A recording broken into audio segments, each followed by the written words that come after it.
Yasmeen's World, a story of growth, friendship, and light. By Dr. Rasha Aldabaan, illustrations by Caesar Lista. Chapter 1. The New Place.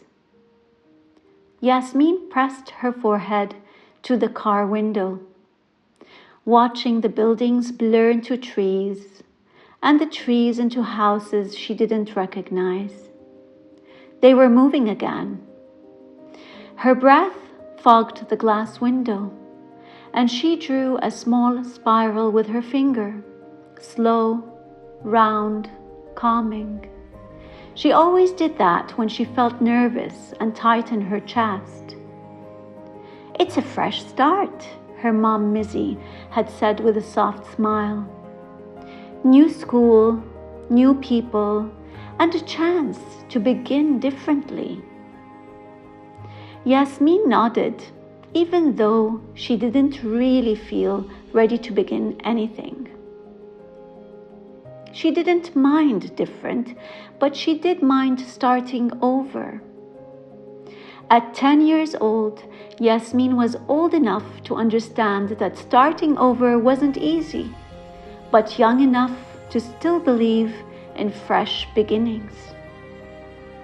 She shifted in her seat, brushing her brown wavy hair behind one ear.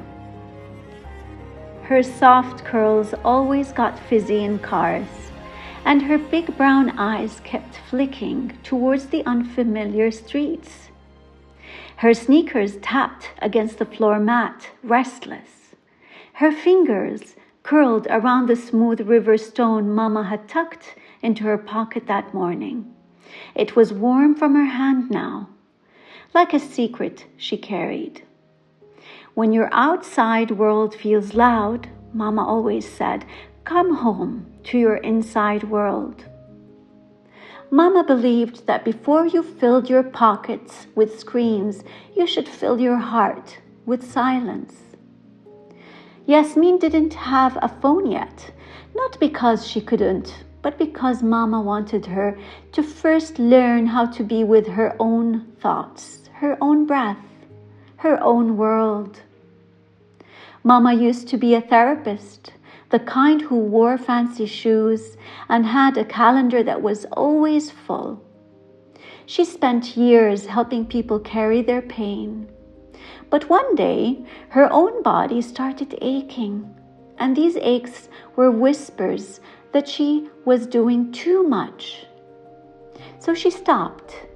She left the office. She stopped checking emails all the time. She started drinking herbal tea, outside in the sun, barefoot. She took up gardening. She learned from older women, from books no one talked about anymore, from silence and movement.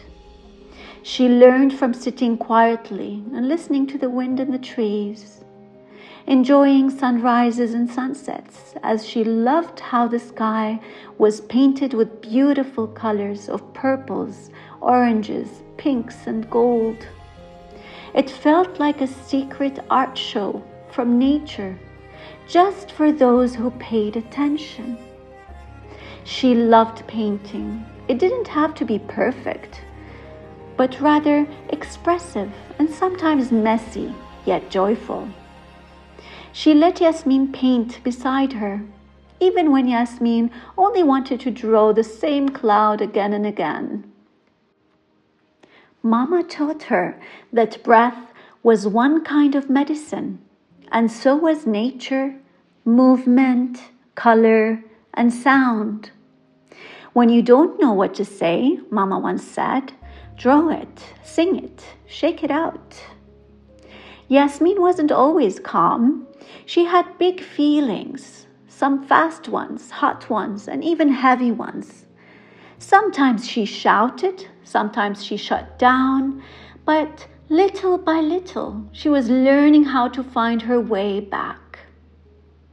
Now in the car, the seatbelt pinched her shoulder, and her tummy felt squirmy, so she closed her eyes. Inhale, 1, 2, 3, 4. Hold. Exhale, 1, 2, 3, 4, 5, 6. Her shoulders softened. The squirm didn't go away completely, but it got quieter, like someone turning down the volume inside her. The car turned onto their new street. The houses were all different colors. A yellow cat stretched on a windowsill. The air smelled like dust and jasmine. Yasmeen tucked her stone deeper into her pocket. She whispered to herself, "Okay, new place. I've got my breath. I've got my calm. I've got my colors. Let's see what you've got."